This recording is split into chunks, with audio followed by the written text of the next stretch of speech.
So, ididikit mo lang siya kung saan mo siya gustong ilagay. Tapos, iba-iba na yung ano niyan, light. Tingnan nyo ha. Ayan. Pwedeng ganyan. Ah, ganda! Grabe, ganda! Ang ganda ng kulay. Guys, tingnan nyo yung bintana namin. Ang ganda! Kadarating lang nitong smart night light na to, guys. Ayan. Dalawa yung binili ko. Inilagay ko siya doon tsaka doon, oh. Ang ganda niya. Tapos, ang dami niya ng kasamang mga ganito. Ayan. Para malilipat-lipat mo siya. Dalawa yung binili ko, guys. Tapos, may kasama na rin yung charger. Tingnan nyo. Tingnan nyo naman. Ayan o.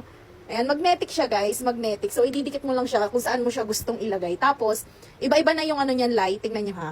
Ayan. Pwedeng ganyan. Ah, ganda! Grabe, ganda! Ang ganda ng kulay. Ay, ito. Pwede siyang red. Ah, pwede rin pala siyang multicolor. Ay, ang ganda. Ang ganda ng multicolor, bakla. Tapos, ayun. Yun lang yung kulay niya. Tapos, pwede siyang naka-automatic. Ayan, meron siyang sensor guys, oh. Ayan. So, kapag ano, basta kapag nakadetect siya ng tao, ganyan, mag-ano siya, mabubuhay siya kung gusto niyo siya ilagay dun sa mga area na ano, madidilim. Tapos ayan, kung sakaling malolobat siya, Type-C rechargeable na rin siya, may kasama na rin siyang charger. Ang ganda! Tapos ito naman guys, yung isa, dito ko siya nilagay sa kabila. Ayan, tingnan nyo guys, ililipat ko siya dito. Ayan, tingnan nyo, ililipat ko siya dito sa kabila. Pwede siyang palipat-lipat. Ayan, ganyan no. Ang ganda! Ang ganda tingnan!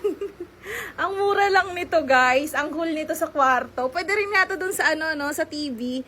Tapos sa magkabilang gilid. Oo nga no, pwede. Bibilan ko nga din yung TV namin. Ang ganda niya guys. Kung bet nyo rin to, ilalagay ko na lang dyan sa baba yung shop na aking napagbilhan. Ang ganda.